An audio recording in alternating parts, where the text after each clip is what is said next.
So mga tol, kasado na po ang laban ng pambato natin na si WBC Minimum World Champion Melvin Jerusalem.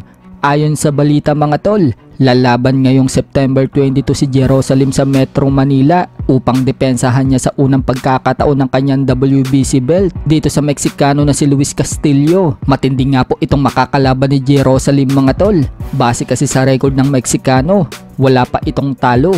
May record na 20 wins, no losses with 13 knockouts.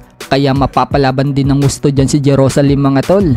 Sa ngayon, magdedepensa muna ng titulo si Jerusalem bago makipag-unified sa ibang kampiyon sa minimum. Kaya suportahan po natin ang laban ng ating world champion. Sa kabilang banda naman mga tol, matapos pong mag-announce ang Treasure Boxing Promotion, nakasado na ang laban ni General Casimero versus Saul Sanchez na magaganap na ngayong October 13. At pinost na nga din po ni Casimero ang poster ng laban nila ni Saul Sanchez sa kanyang social media account.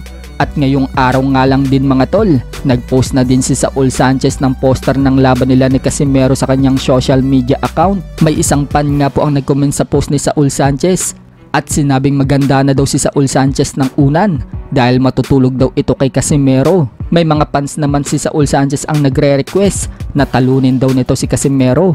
Sa latest post naman ni Casimero mga tol, nananalangin ito at nagpasalamat sa Panginoon at sinabi sa caption na kahit gumawa daw siya ng tama, doon daw sila nakapokus sa maling nagawa niya. May mga nagsasabi naman mga tol na pwede daw makipag-rematch si Casimero sa mananalo kay Pilipos Nitumboa versus Yukinori Ogoni na lalaban sa undercard ni Casimero. Kung matatandaan, parehas na kalaban ni Casimero itong si Pilipos Nitumboa at Yukinori Ogoni.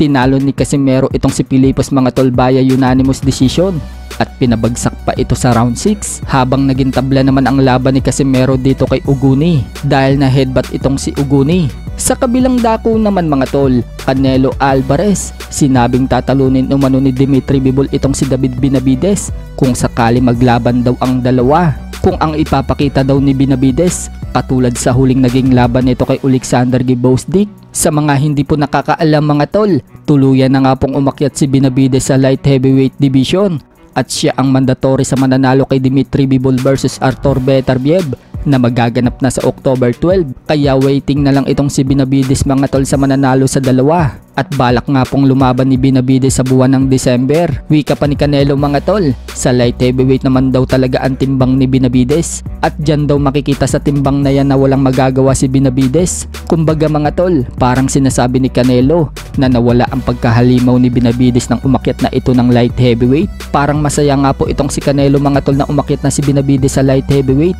para hindi na siya i-match up dito kay Benavides. Pero ayon naman kay Canelo mga tol, kung gusto daw talaga siya na makalaban ni Benavides, bayaran daw siya ng gusto niyang halaga. Hindi daw niya aatrasan itong si Benavides. Sa iba pang balita mga tol, bagamat hindi pa inilalabas ng Rizin Promotion ang number ng laban ni Manny Pacquiao versus Rokia Anpo sa isang exhibition match, mag-iisang buwan na ang nagdaan. Pero naka-reach po ng 3.5 million views sa YouTube channel ng Rizin ang laban ni Pacquiao at Anpo.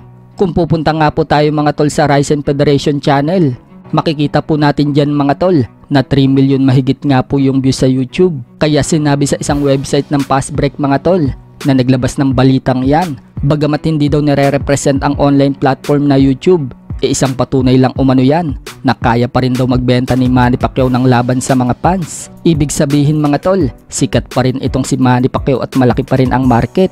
Kahit matagal na itong nagretiro sa boxing, talagang inaabangan pa din ang mga laban ng ating pambansang kamao. Lalo na kung magbabalik si Manny Pacquiao mga tol sa tunay na laban at hindi lang sa exhibition.